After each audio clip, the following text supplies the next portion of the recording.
Okey, bersama lagi saya Iwan, pakar elektrik anda. Okey. Hari ni alhamdulillah kita dapat customer ni dekat dari Cendering, Taman MPKT Cendering. Okey. Dia mengadu kadang-kadang tu blackout. Dia ada masalah blackout. Dia bukan dia buka tu dia terus blackout, tendang tak. Dia jarang-jarang. Jarang-jarang. Jadi dia bimbang lah kan, takut ada masalah wire ke apa. Okey, alhamdulillah kita mari kita cek kat rumah ni. Kita buat insulation test, ujian penebatan lah bahasa Melayu kita lah. Kita buat semua kabel. Okey, cara dia kita tengok lampu kita buka, kipas. Sebab sebelum kita nak injek karang ni, kita kena buka belaka daripada dulu. Kita kena asing. Okey, sebab kalau kita injek terus dekat DB, lampu kipas kita dah buka, kita takut barang tu rosak. Semua kita buka untuk bahagian atas ni. Rumah ni dua tingkat. Jadi kita test untuk installation test untuk bahagian atas je. Okey. Lepas kita cari satu-satu ni, lepas kita test satu-satu ni, kita jumpalah masalah dekat wire ni, neutral dengan earthing. Okey, kita tengok dekat metal ni. Nampak tak? Jadi bila pakai multimeter kita tak nampak ni. Maksudnya kalau pakai multimeter biasa tu tanpa guna insulation test ni tak detect. Okey, bila kita pakai insulation test ni tu naik kosong bacaan dia. Sebab bacaan dia kalau untuk ujian penebatan ni dia kena satu ke atas. Bila satu ke bawah, maknanya kabel ataupun peralatan tu ada masalah lah. Okey. Jom, lepas tu kita jumpa lah. Kita cari. Kita tiga orang ni. Tengok. Kita tiga orang ni. Kita tiga orang cari masalah dekat rumah ni. Kita jumpa lah masalah kat mana dia. Kita tengok kat ipak tunjuk. Kita ingat ke pelak ni masalah. Kan? Sebab dia memang point ni je. Point lain semua okey. Dekat pelak ni masalah. Okay, kita buka tengok dulu.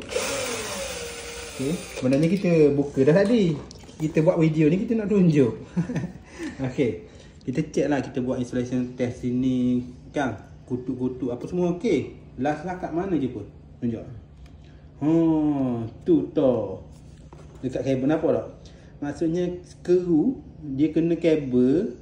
Okey, lepas tu dia touching dekat bumi bumi kan. Bila kita ikat suruh soket tu. Nampak tak kat tu? Nampak tak? Tu dia sambung kan bumi lah. Jadi bumi dengan neutral dia jadi sambung. Lepas sebab tu dia trik. Kemungkinan masa tu ada orang guna ke soket ni apa semua kan. Kalau duk guna pun kalau dia memang dia touching tu memang dia akan tendang lah. Mana tak perlulah kena wiring. Ada dua lubang. Ada dua lubang. Ada dua lubang ya. Tu. Nampak? Ada dua lubang kena. Okey. Maknanya jumpalah masalah dekat sini. Jadi kita hanya repair ni je lah. Okey. Sebab tu pentingnya untuk buat insulation test. Dan lagi insulation test ni bukan sekadar untuk cari masalah je. Kalau abang-abang kakak-kakak hok mana rasa rumah tu lama dah, kan? Lama dah. Contoh 20 tahun dah rumah tu okey, kita nak tahu wiring rumah tu okey tak lagi. Okey, dengan cara pakai alat ni. Pakai insulation test ni, kita check dekat semua kabel. Okey, kalau bacaan yang kita dapat 1.0 mega ohm ke atas, mana kabel tu masih okey. Tak perlulah nak wiring lagi kan. Mesti ada kan abang-abang rasa macam ke rumah aku ni 25 tahun dah, 30 tahun dah, okey tak lagi kabel kan. Kan, dengar-dengar tengok ni media sosial ke apa 20 tahun dah kena tukar baru ke apa kan. Buat dulu ujian penebatan ni.